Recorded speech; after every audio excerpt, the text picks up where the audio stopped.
Hello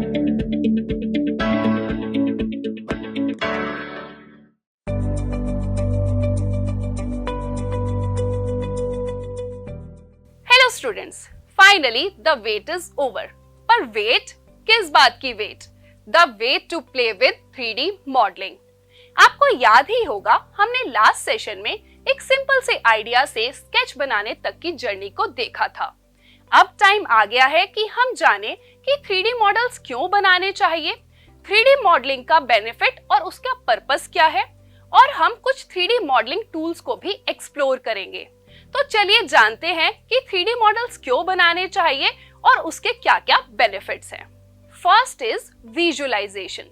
3D models बनाने से designers हर angle और पर्सपेक्टिव से प्रोडक्ट को विजुअलाइज कर सकते हैं और उसके पोटेंशियल इश्यूज को भी आइडेंटिफाई कर सकते हैं। Second one is cost saving. 3D models बनाने से बहुत ही अर्ली स्टेज पर हमें डिजाइन फ्लॉज और एरर्स पता चल जाते हैं, which can save our money and time in the long run. Third is design iteration.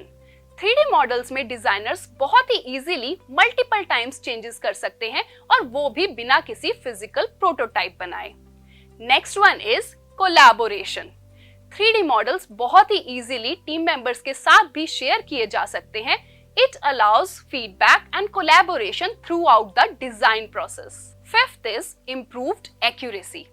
3D models की हेल्प से हम प्रोडक्ट डिजाइन का एक्यूरेट मेजरमेंट ले सकते हैं। इससे फाइनल प्रोडक्ट की एक्यूरेसी भी इंप्रूव होगी। Next one is testing and analysis. 3D models हमें अलाउ करते हैं फाइनल प्रोडक्ट बनाने से पहले ही उसकी टेस्टिंग और एनालिसिस करना। Seventh is better communication. 3D models designers को हेल्प करते हैं अपने क्लाइंट्स को प्रोडक्ट की एक क्लियर और एक्यूरेट पिक्चर शो करने में। Now it is time to learn about the 3D modeling tools. 3D modeling tools select करते हुए हमें सबसे पहले उसका इंटरफेस एक्सप्लोर करना चाहिए। वो क्या-क्या 3D मॉडलिंग टेक्निक्स ऑफर करता है, हमें ये भी पता होना चाहिए, और फिर उस टूल की प्रॉपर प्रैक्टिस होना भी बहुत ज्यादा जरूरी है। किसी भी 3D मॉडलिंग टूल के इंटरफेस में हमें कुछ इंपॉर्टेंट फीचर्स को समझना होगा, जैसे कि navigation of 3D workspace, panning, zooming, rotating the view, accessing the menus, toolbars, panels and time-saving shortcut keys as well. और 3D मॉडलिंग टेक्निक्स में अगर हम बात करें सिंपल शेप्स की, जैसे कि cones, spheres, cylinders and cubes, तो हम इनको कैसे बना सकते हैं, और साथ ही इन सिंपल शेप्स को मैनिपुलेट कर सकते हैं कॉम्प्लेक्स ऑब्जेक्ट्स में by the use of extruding, bevelling और चैम्फरिंग एजेस। अब फीचर्स जानने के बाद बात करते हैं 3D मॉडलिंग टूल्स के बारे में, जैसे कि टिंकरकैड और वेक्ट्री। These tools have very flexible features. इनसे आप बहुत ही लार्ज वैरायटी के शेप्स और ऑब्जेक्ट्स भी बना सकते हैं। आप colour, material effect, scene orientation और सराउंडिंग्स को भी चेंज कर सकते हैं। These two tools have a large variety of tutorials as well.